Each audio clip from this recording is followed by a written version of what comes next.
A stunning report from the Center for Immigration Studies. Stephen Camarata, director, Karen Ziegler, demographer.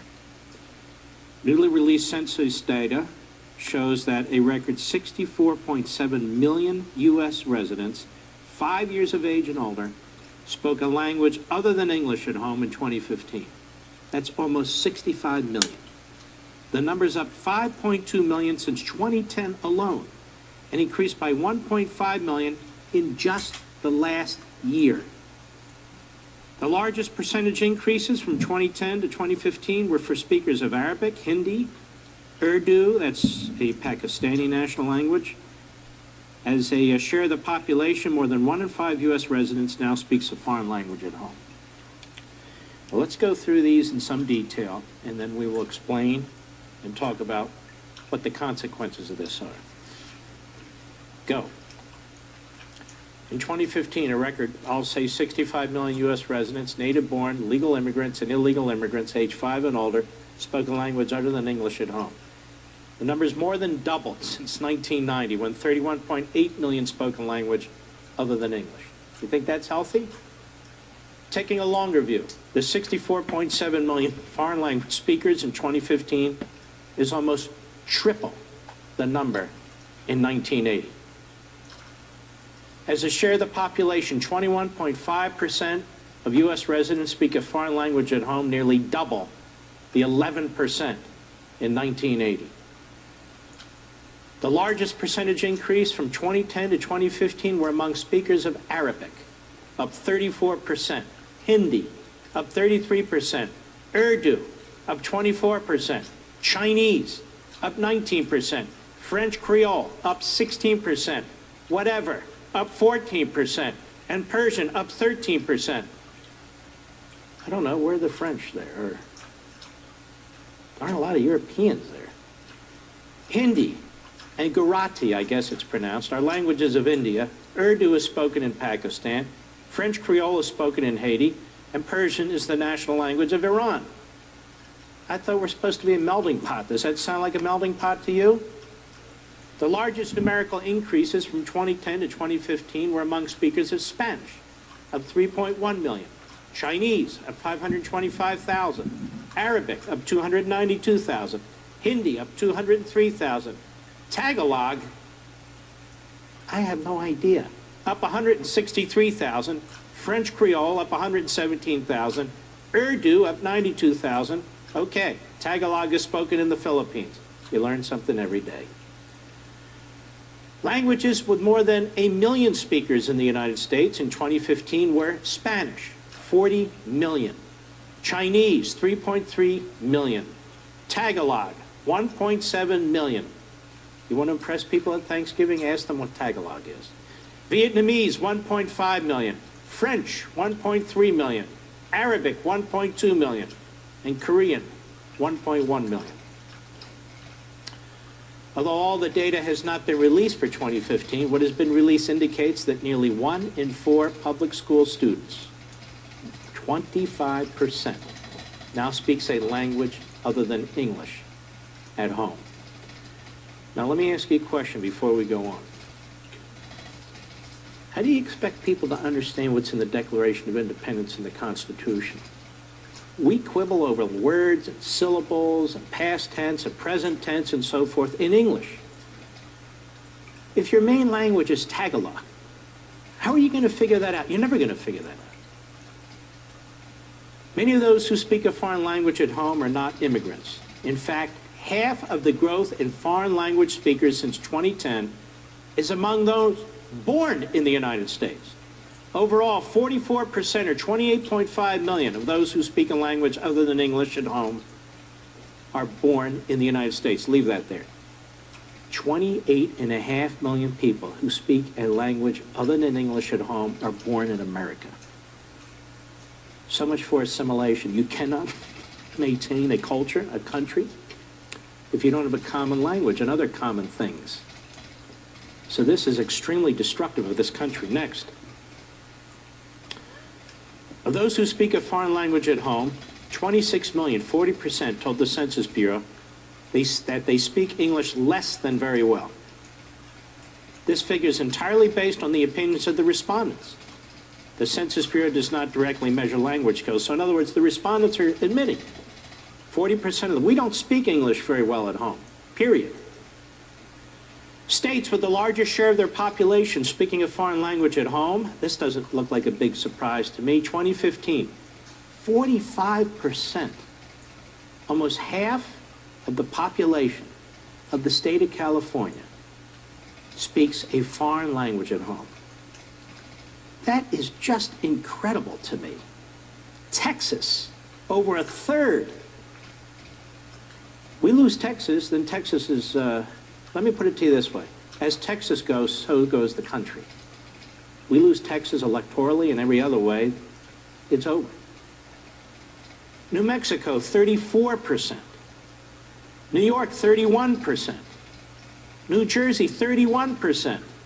Remember what this is. These are people who speak foreign languages at home. Nevada, 30%. Florida, 29%. Arizona, 27%. Hawaii, 26%. Illinois, 23%. Massachusetts, 23%. Leave that right there. Look at these figures.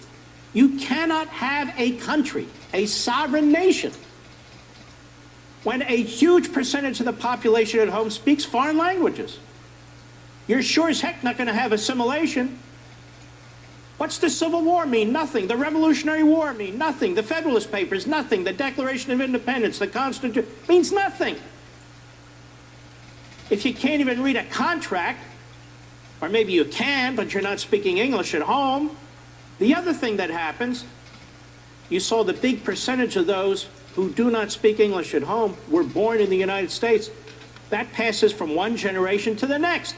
If they're not speaking English at home, their children are not going to speak English at home. Their grandchildren are not going to speak English at home. Go ahead. States with the largest percentage increases in the number of foreign language speakers from 2010 to 2015 were North Dakota. Let's stop there. North Dakota? Wyoming? What's happening? What's happening is that the federal government is encouraging people, particularly illegal immigrants, to move to these red states. That's what's happening. They want to eviscerate any opposition, political or otherwise, to what they're doing. So they know how to do it. Change the population, change the makeup in these various states, these red states, these more rural states. Maryland up 17%, West Virginia up 16%, Oklahoma and Delaware both up 15%, Florida, Nevada, Utah up 14%, Georgia, Minnesota, Kentucky each up 13%. Next. States with the largest percentage increases in foreign language speakers from 1980 to 2015 were, that's the last 35 years. Now this floors you. Nevada, up 1,005%. The largest percentage increases in foreign language speakers at home. Nevada up 1,005%. I can remember, it really wasn't that long ago, when Nevada was considered a reliable Republican state. I can remember when Virginia was considered a reliable Republican state, when Colorado was a reliable Republican state. Now they're purple states. I can remember when Florida was a reliable Republican state. Now it's becoming a purple state. This is all intentional. This is all intentional. This is the way you change the popular vote, but more particularly, get a majority forever, if you can, of the Electoral College vote. That is exactly what's going on here. These numbers don't lie. And it's so unhealthy for the country and the culture. What's happening is, I've talked about this before, people aren't assimilating into our culture, we're assimilating into their cultures. Bit by bit. So up 1,005% in Nevada, foreign language speakers at home. Up 916% in Georgia, 729% in North Carolina. You want to know why North Carolina is a purple state? Used to be a red state? You want to know why Georgia's even in play now in elections? Look at it. There it is. Virginia up 460%.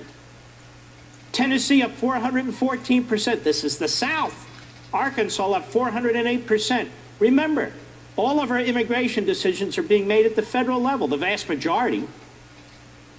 And so it has a direct, enormous impact on states. And apart from politics, the school systems, the healthcare systems, law enforcement, they're all stretched. Washington State up 386%, Florida up 356%, South Carolina up 339%, Oregon up 336%, Maryland up 335%. So what does all this mean, ladies and gentlemen? It means disaster. That's what it means. Number and share, speaking language other than English at home. 1980 was 23 million and change. 2015, it's almost 65 million. And the big push came in 2000 and beyond, and especially 2010 and beyond. Between 2000 and 2010, the increase was about 13 million. Between 2010, so that's a 10-year period, between 2010 and 2015, the increase is about 6 million or so. So under Bush, under the second Bush, and under Obama, we've had an enormous increase in people who do not speak English at home. So it's Democrats and Republican administrations. I wish Donald Trump would keep hitting on this immigration issue. There's only a few weeks until the election's over. I know the media are not going to allow it, but he should just keep hitting on this. 3 or 4 other issues that are truly problematic and really matter to the American people: Obamacare, job creation, securing the border, building up the military, and defending our police departments. Just a handful of issues, and just keep hitting them and hitting them and hitting them and hitting them over and over again. This debate that will be coming tomorrow night, same thing. They're wanting to discuss this woman, that woman, what happened here, what do you mean rigged election? It's not rigged. We have this guy that says it isn't rigged. So you know what? I want to talk to the American people, not to you, moderator Chris Wallace, not to Hillary Clinton. I am talking to the American people. I'm going to go over the head of all of you people who are spewing static, pushing your own agendas, playing gotcha and cheap shots. I want to talk to the American people, and he should talk to the American people.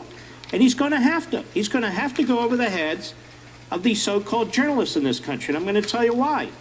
If you've looked at these WikiLeaks issues that have come up and emails that have come up, there is simply no longer any question, never by me anyway, but by the phony liberal elite out there, there's simply no question anymore that the overwhelming majority of so-called journalists in this country, whether it's newspapers or cable TV or whatever it is, are in the tank for the Democrats.